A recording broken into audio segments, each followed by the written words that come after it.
Hello, hi, and salam sejahtera, everyone. I am Shamuni Kunjiapu from the Faculty of Accountancy, Management and Economics of New Era University College. And today I am very pleased to be sharing with you my research findings on the topic of female entrepreneurs. I am looking at Malaysian Indian female entrepreneurs and the motivating drivers behind them. So my research is titled as Malaysian Indian Female Entrepreneurs, What Drives Them? And this is the introduction. Now, female entrepreneurship is an important growth element of many economies around the world, including Malaysia.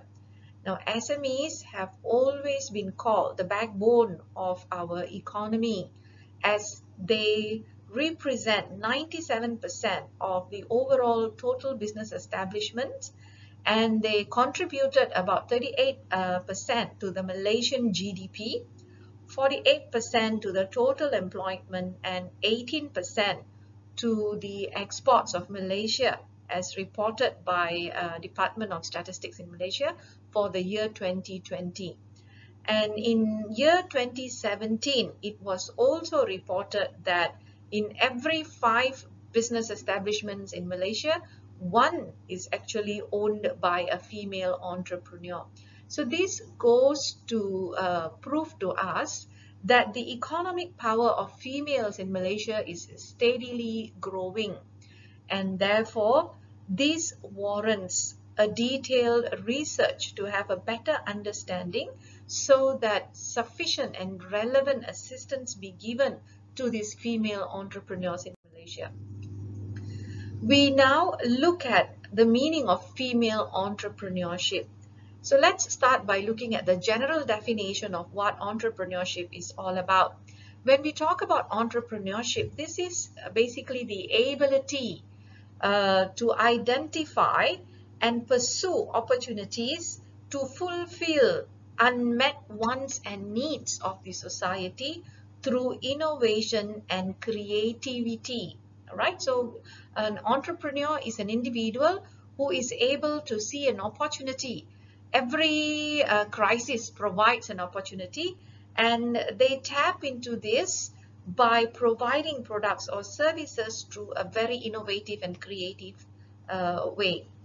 Now, the Global Entrepreneurship Monitor, or GEM, in its Women's Entrepreneurship 2021's report, shared some characteristics of the female entrepreneurs around the world.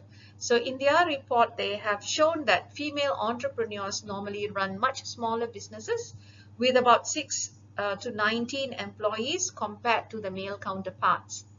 And they also reported that about 30% of the female entrepreneurs around the world operate their business solo, single, without any co-founders or employees, compared to only about 25% of male entrepreneurs who run their businesses individually.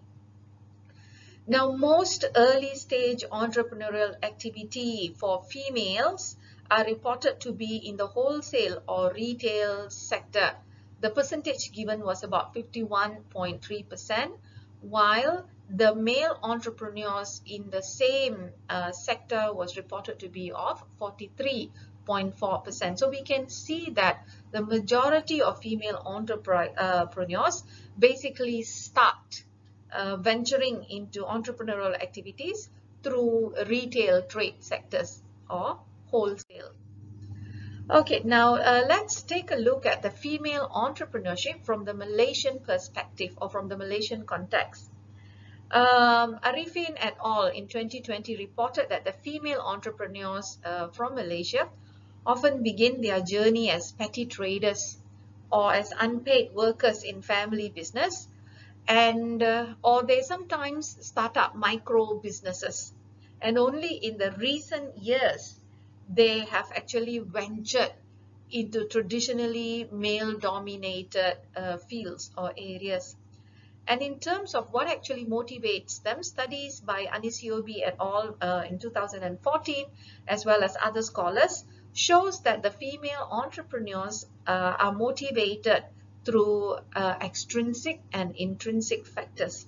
Extrinsic motivation factors were identified to be low educational background and poor time management, while intrinsic motivation factors were identified to be the desire to become their own boss, right? So these have been reported as the driving force for the rise of female entrepreneurs in Malaysia.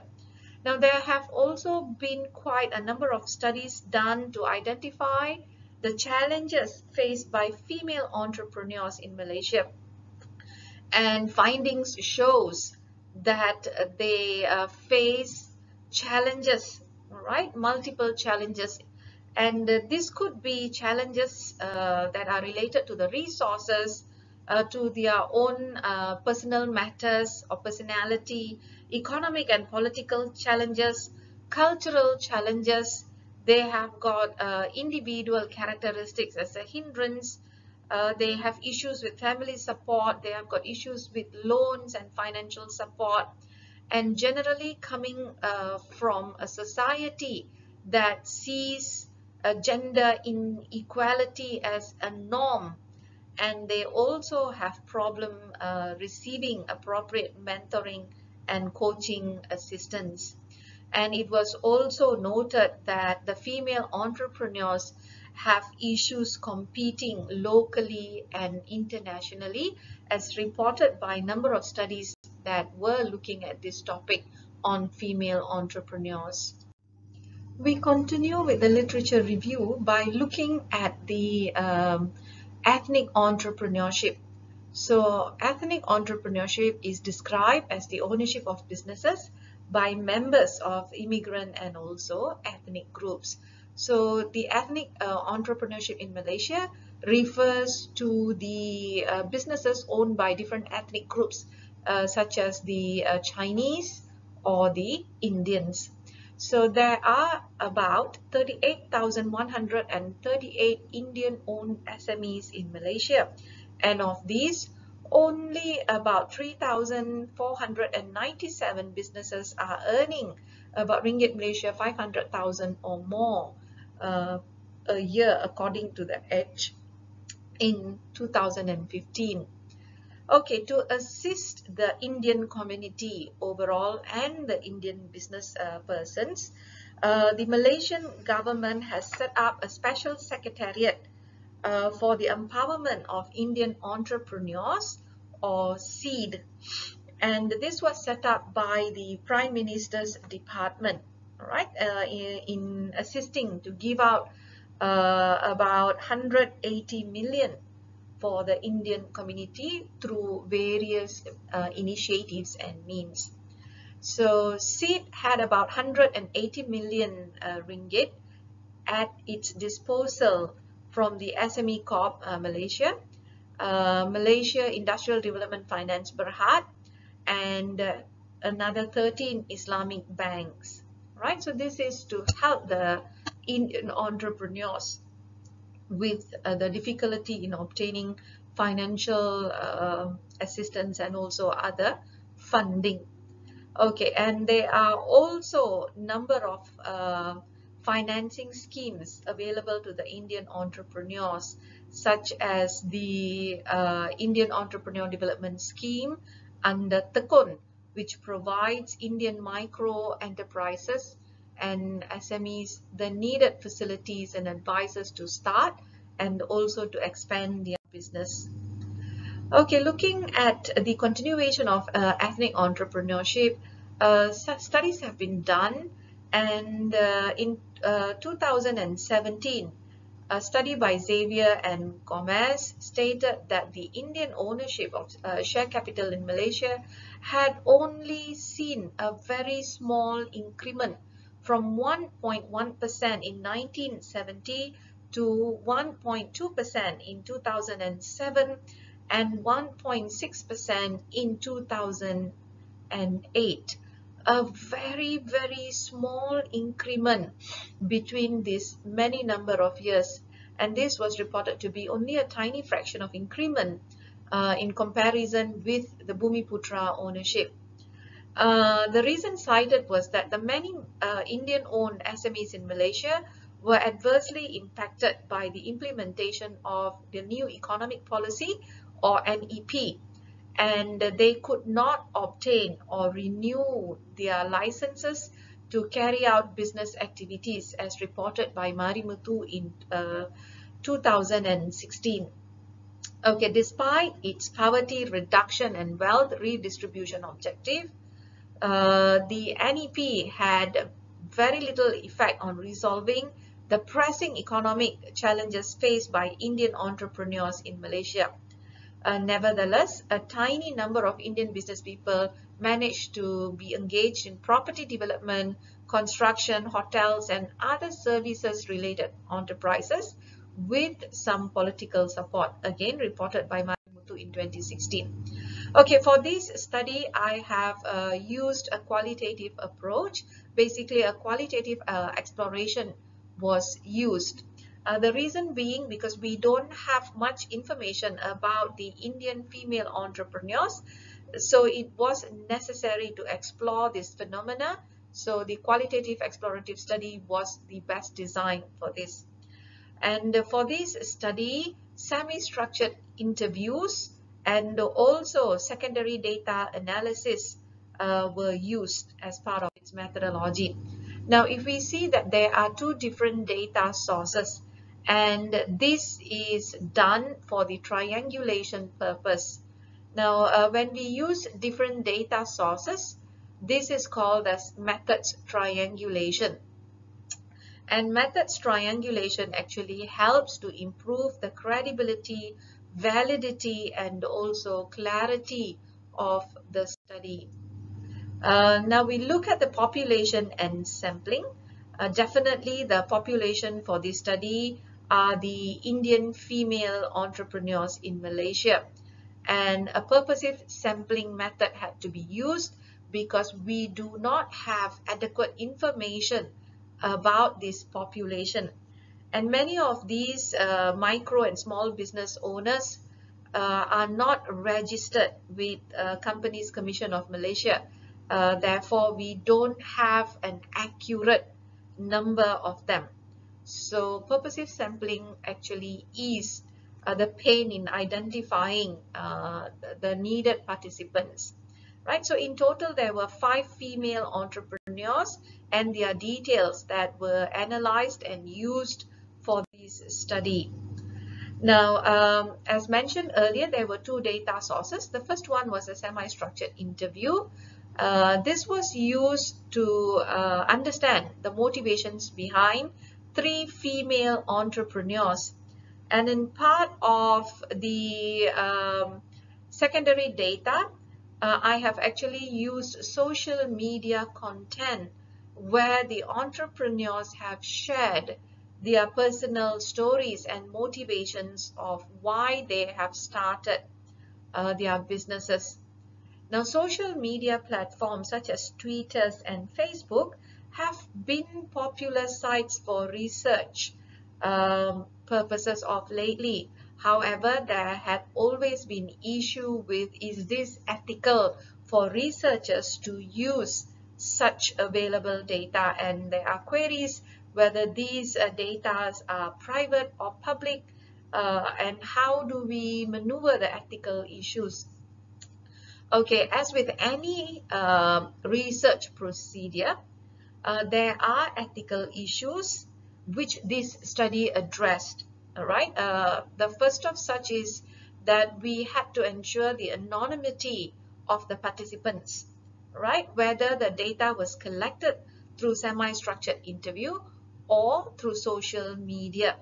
And definitely there had been no harm inflicted to the participants of this study, whether it was through the semi-structured interview or from the social media platform.